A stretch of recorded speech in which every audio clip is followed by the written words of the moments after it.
2020 के बाद से भारत और चीन के बीच में पड़ी दरार के बाद भारत ने आत्मनिर्भर रहने का फैसला किया। भारत ने तय किया कि चीन पर से अपनी निर्भरता को वो घटा कर रहेगा। नतीजन भारत ने बहुत तेजी के साथ चीन से धीरे धीरे अपने व्यापार को घटाना शुरू कर दिया। लोगों ने अपने ही स्तर पर यह तय किया कि वो चीनी सामान का बहिष्कार करेंगे। हालात ये हो गए कि चीन जो दिवाली पर सबसे ज्यादा बिजनेस भारत से कमाता था, अब वो नुकसान पा रहा है।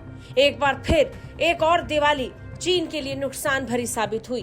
पिछले कुछ सालों से दिवाली और धनतेरस पर चाइनीज प्रोडक्ट्स की डिमांड जमकर घटी है। मेड इन इंडिया प्रोडक्ट्स की डिमांड ने जिस तरीके से इजाफा किया है, उसके बाद हर कोई ये देखकर हैरान है कि कैसे चाइनीज प्रोडक्ट पर से भारत की निर्भरता घट चुकी है। भारतीय बाजारों में चीन को बड़ा नुकसान हो रहा है। खासकर डेकोरेटिंग आइटम्स की बिक्री पहले के मुकाबले काफी घट गई है। लोग अब नेचुरल फ्लावर्स को पसंद कर रहे हैं। ये सिर्फ इतना ही नहीं, वो डेकोरेटिंग आइटम्स के लिए उन सामानों का इस्तेमाल कर रहे हैं जो पूरी तरीके से हैंडक्राफ्टेड हो और भारत में ही बने हो। यानी मेड इन इंडिया और लोकल फॉर वोकल एक बार फिर बढ़ता हुआ नजर आया।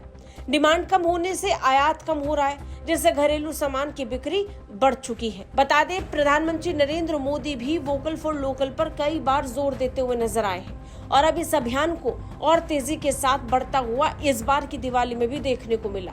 चाइनीज सामानों की बिक्री लगातार घटती नजर आई। इस साल सबसे ज्यादा दिवाली पर स्वदेशी सामान खरीदा गया। खासकर लोग इलेक्ट्रॉनिक सजावट के सामान को ही मेड इन इंडिया हो ये पक्का करके खरीद रहे हैं। एक अनुमान के मुताबिक दिवाली से जुड़े चीनी सामानों की बिक्री में तगड़ी गिरावट से चीन को करीब 1,25,000 करोड़ रुपए का नुकसान हुआ है। चीन के लिए नुकसान बहुत बड़ा है। ये वही चीन है जो अब से कुछ साल पहले तक भारत में होने वाले त्योहार पर जमकर मुनाफा कमाता था, लेकिन आज यही चीन गिरावट के दौर से गुजर रहा है। तनाव का असर बहुत ज्यादा है। चीन पर लोग अब निर्भर कम रहना चाहते हैं। नतीजन चीन को अब 1,25,000 करोड़ रुपए के करीब नुकसान हुआ। कई सालों में दिवाली पर चाइनीज प्रोडक्ट्स का बहिष्कार हुआ है।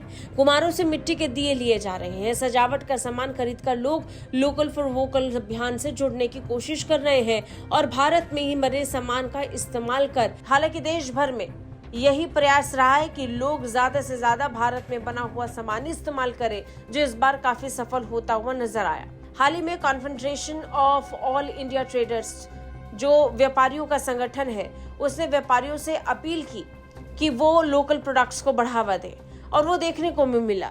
लोग अब सोने चांदी के आभूषण हो या फिर सामान, सभी प्रकार के बर्तन, रसोई का सामान, वाहन, कपड़े, रेडीमेड गारमेंट, इलेक्ट्रॉनिक्स, बिजली का सामान और उपकरण, यहाँ तक कि व्यापार करने के उपकरण जैसे कंप्यूटर और कंप्यूटर से जुड़े उपकरण, मोबाइल, बही खाते और फर्नीचर खरीदते हैं। और अब इसमें सबसे ज्यादा भारत का प्रभाव नजर आ रहा है, जो एक बड़ी उपलब्धि है। ब्यूरो रिपोर्ट, भारत तक।